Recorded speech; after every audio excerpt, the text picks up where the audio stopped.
Walking to the Mail by Alfred Lord Tennyson. John. I'm glad I walked. How fresh the meadows look above the river, and, but a month ago, the whole hillside was redder than a fox. Is yon plantation where this byway joins the turnpike? James. Yes. John. And when does this come by? James. The mail? At 1 oíclock. John. What is it now? James. 1:15. John. Whose house is that I see? No, not the County Memberís with the vane. Up higher with the yew-tree by it, and half a score of gables. James. That, Sir Edward Headís, but high's abroad, the place is to be sold. John. Oh, he was not broken. James. No, sir. He, vexed with a morbid devil in his blood that veiled the world with jaundice, hid his face from all men, and commercing with himself, he lost the sense that handles daily life-o that keeps us all in order more or less-o and sick of home when overseas for change. John. And whither? James. Nay, who knows, highs here and there, but let him go. His devil goes with him, as well as with his tenant, Jockey Dawes. John. What is that? James. You saw the Manoon Monday, was it? Oh, there by the hump-backed willow, half stands up and bristles, half has fallen and made a bridge, and there he caught the younker tickling trouto caught in flagrantio fatis, the Latin word, o delicto.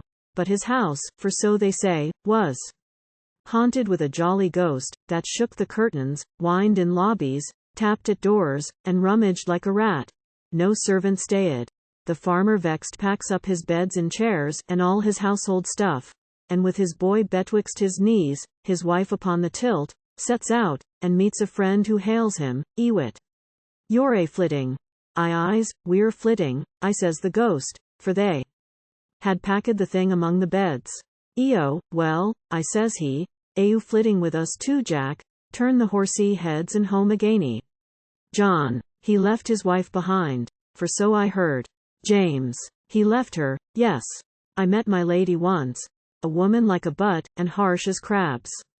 John. Oh, yet, but I remember, 10 years backo itis now at least 10 years and then she was so you could not light upon a sweeter thing, a body slight and round and like a pear in growing, modest eyes, a hand a foot lessening in perfect cadence, and a skin as clean and white as privet when it flowers. James. Aye, the blossom fades in they that loved at first like dove and dove were cat and dog. She was the daughter of a cottager, out of her sphere. What betwixt shame and pride, new things and old, himself and her, she soured to what she is, a nature never kind. Like men, like manners, like breeds like, they say. Kind nature is the best, those manners next that fit us like a nature secondhand, which are indeed the manners of the great. John. But I had heard it was this bill that passed, and fear of change at home, that drove him hence. James. That was the last drop in the cup of gall. I once was near him, when his bailiff brought a chartist pike. You should have seen him wince as from a venomous thing. He thought himself a mark for all, and shuddered, lest a cry should break his sleep by night, and his nice eyes should see the raw mechanicus bloody thumb sweat on his blazoned chairs. But, sir, you know that these two parties still divide the world-o of those that want, and those that have, and still the same old sore breaks out from age to age with much the same result. Now I myself, a Tory to the quick, was as a boy destructive, when I had not what I would. I was at school a college in the south, there lived a flay flint near, we stole his fruit, his hens, his eggs, but there was law for us, we paid in person. He had a sow, sir. She, with meditative grunts of much content, lay great with pig, wallowing in sun and mud. By night we dragged her to the college tower from her warm bed, and up the corkscrew stair with hand and rope we haled the groaning sow, and on the leads we kept her till she pigged. Large range of prospect had the mother sow, and but for daily loss of one she loved, as one by one we took the mobu for thiso as never sow was higher in this world-o might have been happy, but what lot is pure?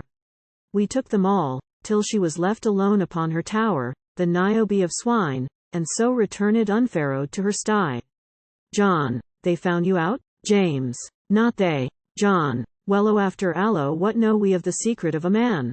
His nerves were wrong. What ails us, who are sound, that we should mimic this raw fool the world, which charts us all in its coarse blacks or whites, as ruthless as a baby with a worm, as cruel as a schoolboy ere he grows to pity more from ignorance than will, but put your best foot forward, or I fear that we shall miss the mail.